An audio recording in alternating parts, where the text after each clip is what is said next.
in 4 seconds time. What Guma should go for Ludens this game if he's able to easily auto them? Because connect the charm. Owner isn't exactly yeah, I was just about to have a blow up. Right now because he takes a fair it's not about what you can do, it's what you should do. Okay? Just because you can do something they are at least doing some stuff. doesn't mean that you should. Okay? Is a big problem. Just because he can auto them doesn't mean that that should be what he should want to do. There's no interaction for them against Ludens Kaisa. If he just stands at 3,000 range, perma-shoots W's over and over and over, they have to run into Azir, Rel, Gnar, and Nautilus, and they can't reach him. So, it doesn't fucking matter that he can auto. That logic just goes totally out the fucking window because your goal is to win. And also, as a professional player, you want to have the least variance possible. When you're talking about auto-attacking, you're probably entertaining situations and scenarios that have naturally higher variance just because of the nature that you're... That was an amazing Baron secure. That was such a good Baron secure. Wow, it's over, it's over. The kill on the cow, and now T1 will Alright, that was good, that was good. The last remaining Nexus turret and pick up the victory. DRX unfortunately just pushed into a situation where they couldn't really Here, let's talk about this after, really quick. T1, beautiful play, honestly, in the last few Okay, so if we have exactly T1's draft, right? So we have Rel, we have Gnar, we have Azir, we have Kaisa, and then we have Nautilus. I didn't even see that one coming. That was okay, and then the enemy has Big Brown Croc, Sedge, Ari, and then Zaya and Alistar, right? Okay, so this is the draft, right? That was happening in the game. This is the draft. Okay, cool. So if this is the draft, let's just move it all in order. Oh, it is in order. Okay, cool. Okay, so if this is the draft between these two team comps, all right. Kaisa, you're right. She can auto. In theory, she can. But if you open up drafting.gc/rift, oh, it doesn't work. Interesting. Wait. Is it okay. Nice, I got it. Okay. So basically, you know, if this isn't working. Oh no, it is. Okay. Never mind. I don't think that it is working. Yeah, this one's not working. All right, let's open up a pen. Oh, I mean, Rift's not done, but it's fine.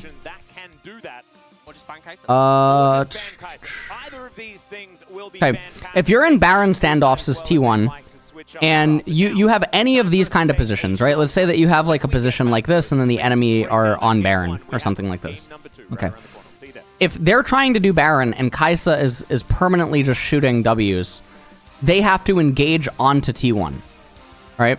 Thus rewarding the draft that you have currently with Azir, Gnar, Rel, Nautilus, etc. They have to come into you, which is what they don't want to do. They don't want to do that. Now, the problem is because Kaisa's damage output is so fucking high, they're forced to do this. So, if you're having a mid lane standoff in the middle of mid lane, same logic applies. You can hold a phalanx, or you can just hold a turtle position. We'll just say that, okay? You can hold a turtle position, and then you can just endlessly shoot out Ws, and you induce the opponent to come into you. Now, this has the least variance possible. There's no... It is the safest thing that you can do, and it creates situations in which if you land a couple of Ws prior to the engage, the opponents can't even take the engage. So it doesn't matter that you can auto-attack, because as professional players, you want to create scenarios that have the least variance possible and plays towards what you just need to do to win. Not what you want to do to win, not what you feel like doing to win, but what you need to do to win. Now, if the opponent's team composition lacks any ability to interact with this aspect of Kaisa's kit, it doesn't matter if Kaisa fucking can do, 10 other things. Let's open up, here, let's do this, okay? Let's open, so this is one of the videos that I've wanted to make for, a while, but I just never fucking get around to it because it's really disheartening, to make content like this when it's not like the massive. I don't know. I just don't have it anymore. It's like I don't care anymore to talk about things like this anymore. Okay, so basically, let's okay, so look.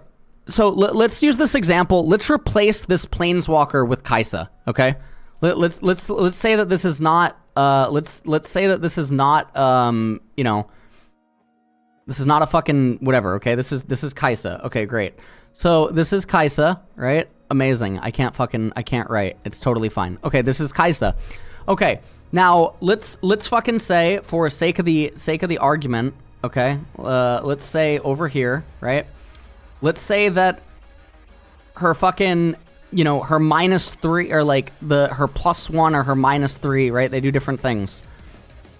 Ah, fuck. No, I'd have to think about this more. I'm not gonna be able to write, right? Because I can't write with Epic Pen. Okay, let's say this is Kaisa. Okay, so let's say that you want. Ah, fuck. How do I explain this, man?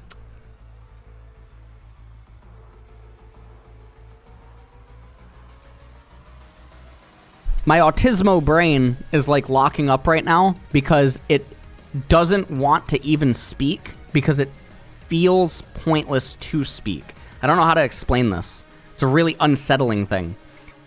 Essentially, you can have multiple options, the way that this card has multiple options. But you choose options based on what is going to give you the highest probability to win. That's all that you do. So when you say that Kaisa can auto-attack, sure, she can. The same way that this Liliana could -3, and it could do -X to a creature. But is that what is that in Liliana's best interest to win the game? Or does Liliana just want to keep +1ing in order to get closer to her end goal? That's all that ultimately matters. Champions in League of Legends are essentially titles. That's all that they are, right? So the same way that, here on this Google image, you see that there's lots of different types of Lilianas, right? Okay, this could be, if anyone has any rudimentary understanding of trading card games, then you'll understand this. So her +1, let me explain this really basically for you guys, or let me explain this very basic. So this is her loyalty, okay? Her loyalty is how much like hit points she has at the bottom right. Okay. +1 means that you can give her 1 loyalty, so it makes it go to 4. Okay. -2 means that in order to activate this, you have to -2 from her loyalty. Okay, she'd go to 1 HP. Okay. -6 is separate all cards that a player controls into 2 piles, and then that player will exile or remove from the game one of the piles of their choice. Okay. So let's say that hypothetically, now again, you can have any, you could never have played Magic the Gathering, you should really be able to understand this. If the opponent has no creatures, you could in theory still -2. Even if they don't have a creature, even if there's nothing on the field, you could still -2. But why would you? Why would you -2? Or let's say that they have a rinky-dink creature that does nothing. It doesn't threaten you. It's not of your concern. You could -2. You could. You'd be a fucking idiot, but you could do it, right? You could, right? You could kill the creature, right? The same way that guy in chat was just saying that Kaisa could go Guinsu's that game because he can auto-attack. Dude, it's not about whether or not if Kaisa can auto-attack. It's should she auto-attack? If she's auto-attacking or if she's intentionally looking to auto-attack, she's probably an idiot. The same way, if you're controlling this card and you elect to kill the creature that's not threatening you or there's not even a creature on the board, you're a fucking idiot. That's just how it is. You can do it. Nothing's stopping you from doing it, but it doesn't make any fucking sense to do it. In League of Legends, champions are also like titles, right? Now, these are all variations of Liliana, right? They're all the same person. They're all the same female planeswalker, but they all have different abilities. The same way that Kaisa, when she goes Ludens, is a different champion. She has a different ideology. She has a different desire for like what she wants to do. she has a different approach to the game. Her positioning in the team fights is going to be different. The things that she's looking for are all going to be different than if she's crit Kaisa. If she's crit Kaisa, she's going to have different things that she wants to be doing and that she's seeking to do and that she wants to follow up with inside of team fights. Because she's a different, it's like a different card. That's the best way to describe it. So, when Kaisa's in these games and she has these options, she's electing to go into a style that doesn't make sense. Now, let's use a League of Legends analogy that maybe some people can understand, okay? Let's use a league analogy that some people maybe would be able to get, okay? All right, let's do this, okay? Let's do I don't know. Let's do. Give me some really weird support. Give me. I don't even know, man. Just give me some tanky support, some bruisery support. Give me a thick one. Let's do Tom. Okay. All right. So here. I'll give you an exact Kaisa example. Okay. You're in this game against these champions. Do you choose Shadow or do you choose Rost? You're in the game, right? You're presented with both options, okay? You can transform Rost or you can transform Shadowcane. So the same exact way that, Teferi, the same way that you can choose any of the cards that you want. You could be, Rost, you could be Shadowcane. Which one do you want to be? Obviously, you want to go Rost. Why do you want to go Rost? Because Rost produces the most difficult responses for the opponent, and it creates the most situations. I know that it's very obvious. I understand that. But this is a League example.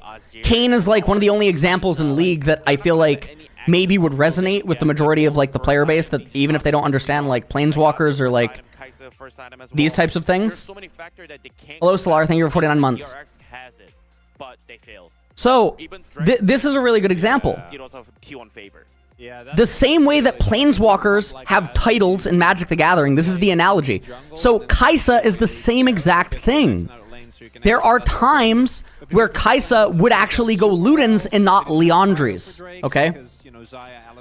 Because Liandry's turns her into Xerath, where you're just going to be going for W's, because Liandry's deals more damage than Ludens can ever do, okay? Liandry's deals more damage than Ludens can ever do. I'll pull up some images for you guys so that you can see them, okay? So, when the conditions exist for Kaisa to only be doing W's, always playing like guerrilla warfare, running away, and you have a very, very strong front line, and you're only going to be doing W's because the enemy team composition is really immobile, can't really split push, and has to run into you. Well, what's a team comp like that? What would be a team composition that has to like run into you and all this other stuff, right? Let's do, let's do, I don't know, we can do, let's, I don't know, give me some tank top laner or something, give me some random tank, up until, let's do Scion, okay, let's do Scion, okay, let's do Scion, and then let's do Sedge, and then let's do, I don't know, let's do, I don't know, give me a mid laner. Give me like a Azir, right? It's very, very stationary. Very, very stationary champion. And then they have Xayah and Tom Kench. Yeah, you're probably gonna go Liandry's this game. Now I don't exactly know what your teammates are, but like let's say that your teammates are like this. I don't know, something like this. Okay, and then Kaisa, some random support. Some completely rando support. Here, we'll just do Nautilus. We'll just do Nautilus, right? Because it's pretty basic. Okay.